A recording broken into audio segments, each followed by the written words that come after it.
To an extent, Egypt had some problems because its people were essentially unwarlike. Right? Oh, yeah, it had to be. They were well protected by what? A desert, by an ocean, by what? A mountain range. The soil just grew luxuriously and everything. And so life was pretty good. And for a long time, it blocked the enemies out. And in a way, then, the people did not have to develop the warfare and the warfare temperament in ways that other civilizations had to do so. And ultimately, because of that, they often suffered. Because believe me, they did not learn about war and cruelty until the Hyksos got a hold of them. Yes.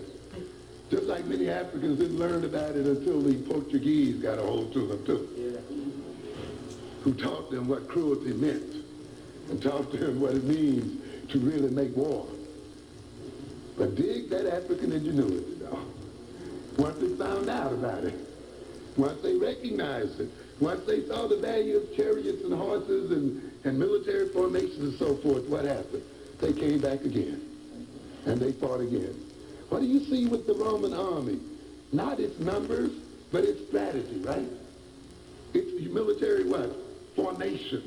Its ability to make a living fort and make that thing and build a square and use that square to decimate hundreds and thousands of its enemies, while its enemies are making what? Frontal and unorganized attacks against it. This is the same kind of military formation that's going to permit something like 300 or 400 Europeans to kill 10,000 or more African soldiers. Face the reality. Sometimes it's just that. Or the difference in a sword. A difference between iron and steel. The difference between the length of a spear. You see how Shaka changed the rules of warfare by just doing what? Changing the length of the assegai. Along with some other military psychology. Study that psychology. Excellent psychology. Deciding to step out of the tradition and look at it and say, hey, we got to change this. And looking at these soldiers and say, now you're going to live this way, and I'm going to toughen you up this way. And if I see a wound in your back, it meant you were running, so you're going to die. So you may as well die with one what? In your chest. The Roman had the same thing. The Roman rule was you should be more afraid of your commander than you are of them. That's right. You get out of his sight, you get out of order in the ranks, you die. You run the gauntlet. We beat you. We behead you.